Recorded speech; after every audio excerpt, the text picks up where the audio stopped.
সাভার উপজেলার আশুলিয়ার ইয়ারপুর ইউনিয়নে বর্ষা এলেই যেন ভোগান্তি বাড়ছে জনজীবনে। সামান্য বৃষ্টিতেও সৃষ্টি হচ্ছে জলাবদ্ধতার।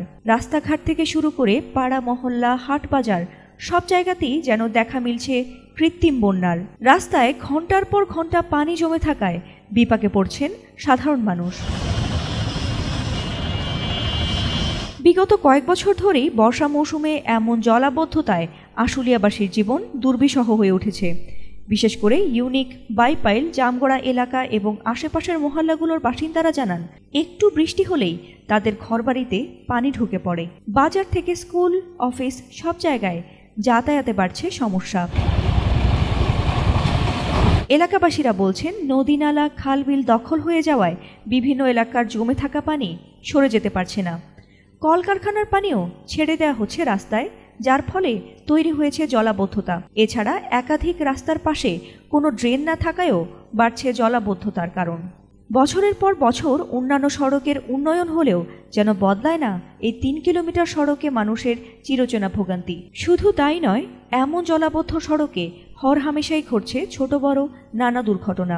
জানা গেছে, সম্প্রতি পানির নিচে থাকা গর্তে পড়ে 2 পোশাক শ্রমিক প্রাণ হারিয়েছেন। এদিকে ইয়ারপুর ইউনিয়নের চেয়ারম্যান আল মামুন জানিয়েছেন, সমস্যাগুলো অবশ্যই সমাধানের জন্য দ্রুত কাজ করা হবে। আগে যারা দায়িত্বে ছিলেন তাদের গাফিলতি ছিল কিনা বলা যাচ্ছে না। বিষয়টি সমাধানের জন্য দ্রুত পদক্ষেপ নেওয়া হবে বলেও জানান এ কর্মকর্তা।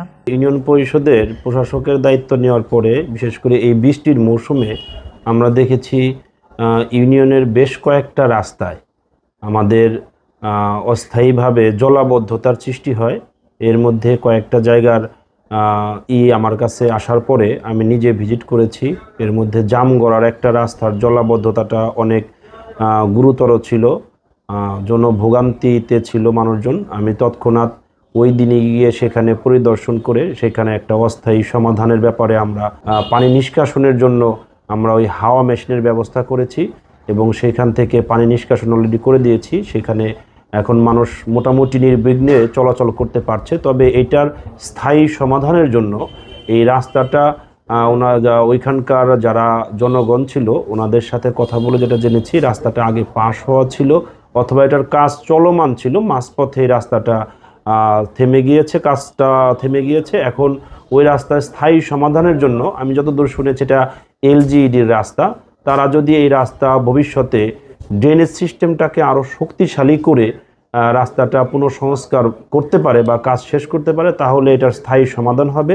আপাতত আমি ওই ইউনিয়নের প্রশাসক হিসেবে অস্থায়ীভাবে যে সমাধানটা যাতে মানুষ মোটামুটি চলাচল করতে পারে সেই ব্যবস্থাটা আমি ইউনিয়ন পরিষদের পক্ষ থেকে করে দিয়েছি। এদিকে বাইপাইল আব্দুল্লাপুর সড়কে এলিভেটেড এক্সপ্রেসওয়ের কাজ চলমান থাকায় বিভিন্ন স্থানে ব্যাপক জলাবদ্ধতার দেখা দিয়েছে। এতে গাড়ি চালকরাও পড়েছে চরম দুর্ভোগে। তাই জলাবদ্ধতা নিরসনে দ্রুত পদক্ষেপ নেওয়ার দাবি জানিয়েছেন এলাকাবাসী।